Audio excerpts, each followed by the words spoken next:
Good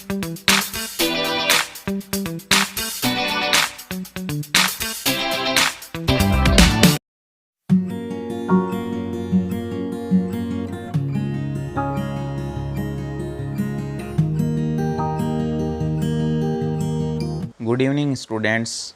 agriculture chemistry class 12th के chapter 1 मृदा, खनिज, चट्टानों का अपक्षय और मृदा निर्माण में आप सभी का पुनः स्वागत है। और आज देखेंगे मृदा एक प्राकृतिक पिंड कैसे है। Soil as a natural body. मृदा एक प्राकृतिक पिंड है, इसका अपना स्वतंत्र अस्तित्व है। मृदा एक प्राकृतिक पिंड है, यानी प्रकृति ने इसको उत्पन्न किया है। इसका अपना स्वतंत्र अस्तित्व है, अपना एक स्वतंत्र अस्तित्व है, यानी ये स्वतंत्र रूप से एग्जिस्ट करती है। इसका गुण विशेष और विभिन्न है। इसमें अनेक तरह के गुण पाए जाते हैं और वो विशेष टाइप के होते हैं। मृदा एक प्रकार से जीवित पिंड है। किस प्रकार का? जीवित पिंड है, क्योंकि जीवित पदार्थों के समान ही मृदा का धीरे धीरे विकास होता है। जैसे जीवित पदार्थ हैं, जैसे पौधा है एक, वो धीरे धीरे क्या होता है? विकसित होता है। वैसे ही मृदा का भी धीरे धीरे विकास होता है। इसका जन्म पैतृक पदार्थों अथवा चट्टानों से होता है। पैतृक पदार्थों या चट्टानों से, चट्टानों के अपक्षय होने से मृदा निर्मित होती है। ये परिपक्व अवस्था को पहुंचकर पूर्ण प्रोफाइल के रूप में विकसित होती है। और जब ये परिपक्व हो जाती है, तो पूर्ण प्रोफाइल के रूप में, यानी मृदा का पूर्ण विकास, पूर्ण प्रोफाइल, यानी सॉइल प्रोफाइल का मतलब मिट्टी का पूर्ण निर्माण। मृदा को एक गतिशील प्राकृतिक पिंड भी कहते हैं। गतिशील प्राकृतिक पिंड।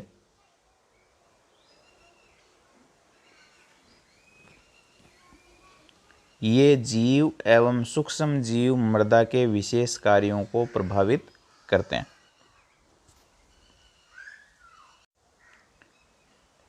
अब मृदा एक प्राकृतिक पिंड है क्योंकि यह गहरी होती है। इसमें पृष्ठीय क्षेत्रफल भी होता है। यह विनाशकारी और संश्लेषित प्रक्रमों से उत्पन्न एक प्राकृतिक पदार्थ है। यानी मृदा निर्मित होती है, बाढ़ आती है, भूकंप आता है या कोई और विनाशकारी गतिविधि होती है, उसके कारण और संश्लेषित प्रक्रमों से निर्मित होने वाला, उत्पन्न होने वाला ये प्राकृतिक पदार्थ है। इस प्रकार मृदा एक प्राकृतिक पदार्थ की सभी विशेषताओं जैसे विनाश, संश्लेषण तथा परिवर्तन की पूर्ति करती है। प्राकृतिक पदार्थ में क्या होता है? उसका विनाश भी होता है, उसका संश्लेषण यानी वो बनता भी है, वो नष्ट होता है, और उसमें परिवर्तन भी होता है। मृदा में भी ऐसा ही है, वो उसका संश्लेषण यानी वो धीरे धीरे निर्मित होती है और उसके अंदर चेंजेज भी आते हैं, परिवर्तन भी होते हैं, और उसका विनाश भी होता है। इस प्रकार देखते हैं मृदा कार्बनिक एवं खनिज पदार्थ का एक प्राकृतिक पिंड है। कार्बनिक जो जीव जंतुओं और वनस्पतियों के अवशेष हैं उनसे, और खनिज पदार्थों से निर्मित होने वाला एक प्राकृतिक पिंड है। क्लियर? अब देखो नेक्स्ट है अपने मृदा पादप वृद्धि के लिए एक माध्यम का कार्य करती है। Soil as a medium for plant growth. Plant जो है, पादप जो है, उनकी ग्रोथ के लिए मृदा एक माध्यम का कार्य करती है। और पौधों की वृद्धि को प्रभावित करने वाले कारकों को 3 वर्गों में विभाजित किया है। देखो कौन कौन से हैं। एक तो है जलवायु संबंधी कारक, क्लाइमेटिक फैक्टर्स। एक है जीवीय कारक, बायोटिक फैक्टर्स। और एक है मृदीय कारक, एडेफिक फैक्टर्स। मृदीय वर्ग में मृदा के सभी भौतिक, रासायनिक, जैविक गुण तथा मृदा में होने वाली सभी प्रक्रम जो मृदा की पौधों को खनिज तत्व व जल प्रभावित करने की। मृदीय वर्ग में मृदा के सभी भौतिक, रासायनिक और जैविक गुण तथा मृदा में होने वाले सभी प्रक्रम जो मृदा की पौधों को खनिज तत्व एवं जल प्रदान करने की क्षमता को प्रभावित करती है। सम्मिलित हैं। मृदा पौधों की वृद्धि के लिए निम्न आवश्यक दशाएं प्रदान करती है। अब मृदा देखो पौधों के लिए क्या क्या उपलब्ध कराती है, तो आवश्यक खाद्य तत्व, एसेंशियल न्यूट्रिएंट, सभी पौधों को अपने पोषक तत्वों के लिए carbon, hydrogen, oxygen, nitrogen, phosphorus, potassium, calcium, magnesium, लोहा, गंधक तथा अन्य सूक्ष्म तत्वों की आवश्यकता होती है। मृदा से पौधों को फॉस्फोरस, पोटेशियम, गंधक, कैल्शियम, लोहा, बोरोन, मैग्नीज, जस्ता, तांबा, मोलिब्डेनम और क्लोरीन प्राप्त होती है। नाइट्रोजन मृदा और हवा दोनों से मिलती है। वायु एवं जल से पौधों को कार्बन, हाइड्रोजन और ऑक्सीजन मिलती है। तो आवश्यक जितने भी खाद्य तत्व हैं पौधों के लिए वो सब किससे प्राप्त होते हैं? वो प्राप्त होते हैं अपने को मृदा से। अब देखो दूसरा आवश्यक पोषक तत्वों के अंदर आता है वो है जल, वाटर। ये मृदा का प्रमुख अंग है। मृदा से जितने खाद्य पदार्थ पौधे लेते हैं उनमें पानी का भाग सर्वाधिक होता है, क्योंकि पानी के थ्रू ही पोषक तत्व हैं वो पौधों को मिल जाते हैं।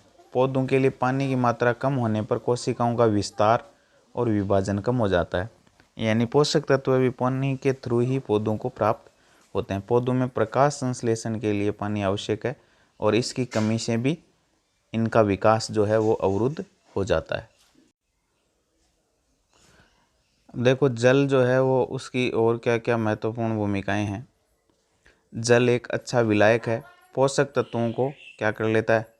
घोल लेता है। स्वयं भी पौधों के लिए विभोषक का कार्य करता है। मृदा ताप एवं मृदा वायु भी जल के द्वारा नियंत्रित रहते हैं। मृदा का टेम्परेचर भी नियंत्रित करता है, मृदा वायु भी जल के द्वारा नियंत्रित होती है। खनिज तथा कार्बनिक पदार्थों के चारों ओर जल भ्रमण करता है। अनेक पदार्थों को विलय करके मृदा विलयन का निर्माण करता था। अनेक प्रकार के पदार्थों को अपने में घोल करके मृदा विलयन बना लेता है और वो मृदा विलयन ही पौधों के लिए पोषक तत्व के रूप में उपलब्ध। अब देखो नेक्स्ट है जड़ों के श्वसन के लिए oxygen, supply of oxygen for root respiration, वो भी मिट्टी से ही प्राप्त होती है। तो सभी जीवित पदार्थों, जंतु और पौधों के लिए श्वसन अनिवार्य है। यानी श्वसन का मतलब है बड़े पदार्थों को ऑक्सीजन की सहायता से छोटे पदार्थों में तोड़ना, और श्वसन के लिए ऑक्सीजन नितांत आवश्यक है। पौधों की जड़ों के श्वसन के लिए आवश्यक ऑक्सीजन मृदा वायु से ही प्राप्त होती है। पौधों की जड़ों के लिए श्वसन जब होगा तो ऑक्सीजन जो है मृदा के अंदर जो वायु है उससे प्राप्त होती है। साधारणतः मृदा वायु से 20.3% ऑक्सीजन और 79.01% नाइट्रोजन, मिट्टी के अंदर जो वायु है उससे लगभग 20.3% ऑक्सीजन और 79.01% नाइट्रोजन और 0.03% CO2 मिलती है।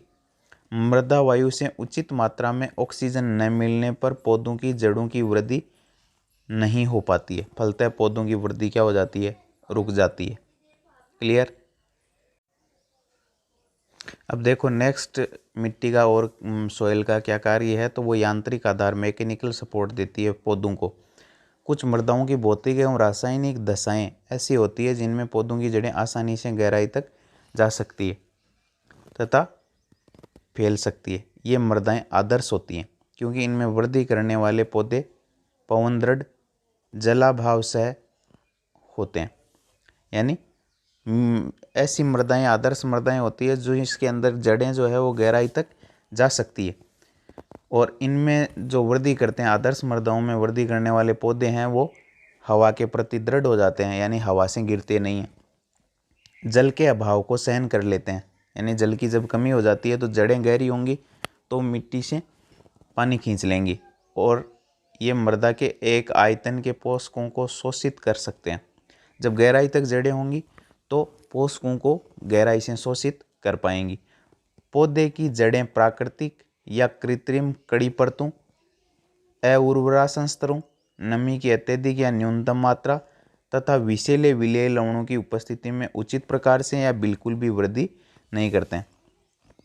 जैसे पौधे की जड़ें प्राकृतिक या कृत्रिम जब कड़ी परतें आ जाती है, कठोर परतें, या जिनमें उर्वरक शक्ति बिल्कुल कम है, उन संस्तरों, और नमी की ज़्यादा मात्रा हो या नमी बिल्कुल नहीं हो, या फिर विषैले विलेय पदार्थ हैं, जहरीले पदार्थ लवणों की उपस्थिति में उचित प्रकार से या बिल्कुल भी वृद्धि नहीं कर पाते हैं। क्लियर।